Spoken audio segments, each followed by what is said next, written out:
September is Recovery Awareness Month. This year's theme is Recoveries for Everyone, and the mission is to remind everyone that no one is alone in their journey. I got a chance to speak with the White Cross director over in Africa to learn about the impact a local church is making.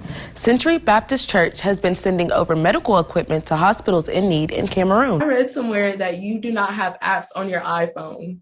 Is this true? You did. I have no comment on that. I refuse to answer that question. Uncle Bernie! Now, look, I am not the world's most sophisticated technological. If you need help, you could just say that, but... The process of clearing these sometimes 6 or 7 foot snow piles is not easy, and a shovel just simply won't get the job done. So, do you think you have the scariest haunted house in Bismarck? In North Dakota. In North Dakota, that's a challenge. So we're gonna show you guys a little bit more of the room here. So yes, the Abner O'Neill sank in North Dakota 130 years ago. I spoke with an expert about what it once was and how it ended up here. Here's what I found out. The Abner O'Neill was built in 1884, named after a well-known captain.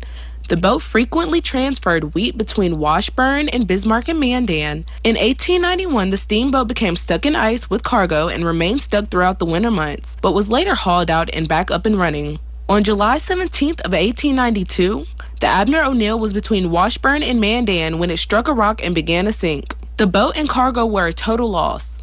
Archaeologists say the shipwreck has now revealed itself after not being seen since the 2011 Missouri River flood. Through changes in how the Corps of Engineers manage their dams, and so there are some seasonal effects. The water really affect how well you can see it. So it's, any given year, it's going to be completely different out there. Nick Ettinger is a local that made it his mission to go out and see the shipwreck himself. The Abner O'Neill gives us an idea of what the river means to this part of the country and the important role these boats had. Ferrying people north and south from through North Dakota, as well as cargo. Before there really were roads. Nick says that a lot of history in North Dakota has been lost, so he appreciates this little piece of history. And a lot of our history has been, torn down or worn away by weather. Everything here is extreme. So to have something that is as old as the Abner O'Neill shipwreck, still being able to see the actual wood and the iron that went into that ship with our own eyes is just an incredible experience. The shipwreck reveals itself very rarely, so it is important to not disturb it so it'll remain as is. Something as historic as that and something as old as that, something that came long before I was here and is going to be here long after I'm gone, was just an important thing for me. A couple things. One is that it's public property and a protected historic site, so when visiting it, it's important to take only pictures and be respectful. Please keep in mind that the property adjacent to the shipwreck is private land, and the owners do ask explorers to be respectful. Just amazing, an amazing piece of history. And like you were saying earlier, Josh, just imagine all of those. Carrying that wheat from Washburn all the way down to Bismarck. Bars are a place you come for fun, friends, and music. But what are they doing to ensure the safety of those who come? Today, bars are taking an extra step to keep those who attend safe. Signs like these have been seen in many bars. They usually offer safe words in the form of drink orders. Many times, bar-goers can be put in situations that could be harmful. With crowds and music, it can be difficult to get help.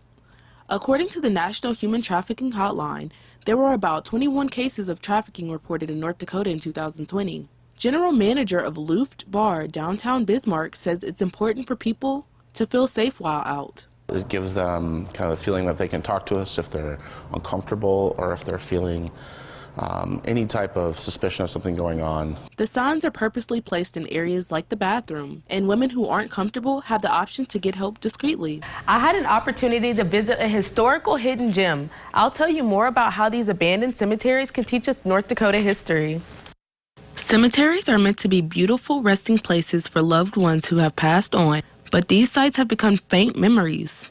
Greenwood Cemetery in South Mandan and Fairview Cemetery in the town site of Timmer were abandoned in the late 1800s. Regardless of where you are in North Dakota, most likely there's going to be someone buried underneath your feet.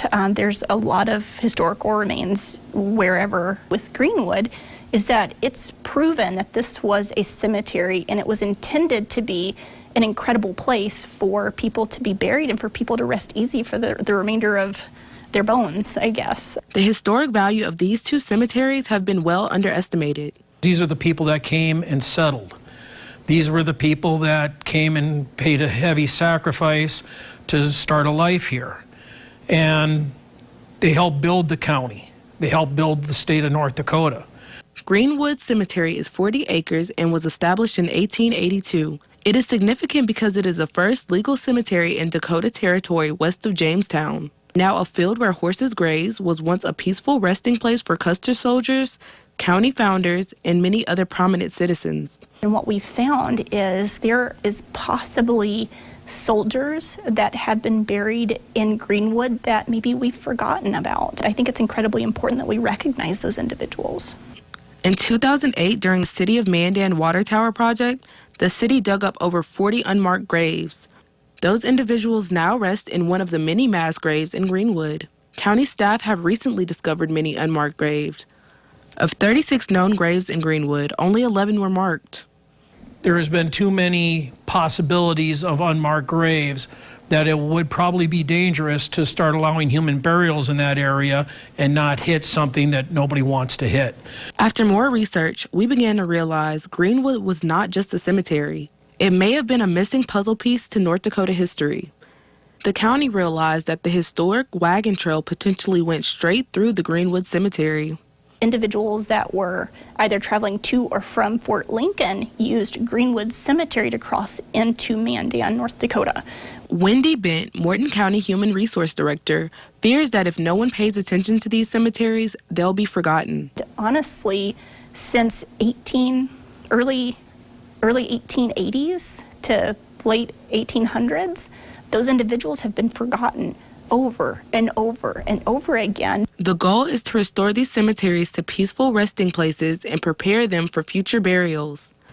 Is it even feasible to open Greenwood again to human burial? Parts of it may be, but it's going to be difficult.